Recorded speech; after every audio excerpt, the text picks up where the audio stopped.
Yes, all the examples you cited are crimes. Kids shooting at other kids, shooting from cars. So what's the value of the civil order? Why not just do better law enforcement? Both. The value of the order is that it gives me three things. One, it says it's a statewide issue and it's a message to everyone to start leveraging your resources and arresting people. Two, the jurisdictions come at this, including with the DOJ restrictions, differently, without the leveraging and the additional resources, arresting, and where do they go? We got to make sure that everyone is bumping up their services. It's a message to the Metropolitan Detention Center. It's a message to the HMOs. You better figure out treatment. We have been sort of stalled out, to your point.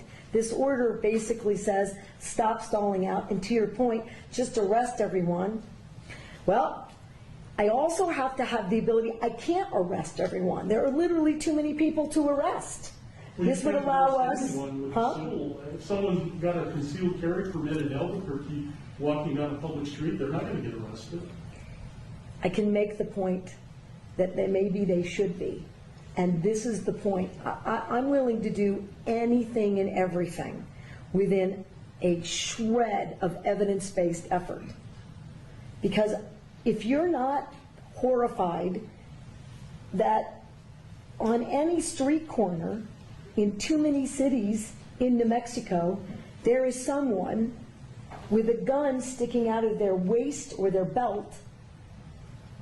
And I'll tell you, if you're a young person, you're not allowed to have a handgun. Well, it's a crime already. I got it, but we won't be able to arrest all of them. So imagine, just in a perfect world, if this was upheld, it gives all of these police officers the ability to focus on the real criminals. Last follow-up. Yeah. But your point is valid. You took an oath to the Constitution. Isn't it unconstitutional to say you cannot exercise your carrying license? With one exception, and that is if there's an emergency, and I've declared an emergency for a temporary amount of time, I can invoke additional powers. No constitutional right, in my view, including my oath, is intended to be absolute. There are restrictions on free speech. There are restrictions on my freedoms. In this emergency, this 11-year-old and all these parents who have lost all these children, they deserve my attention to have the debate about whether or not in an emergency we can create a safer environment. Because what about their constitutional rights? I took an oath to uphold those too.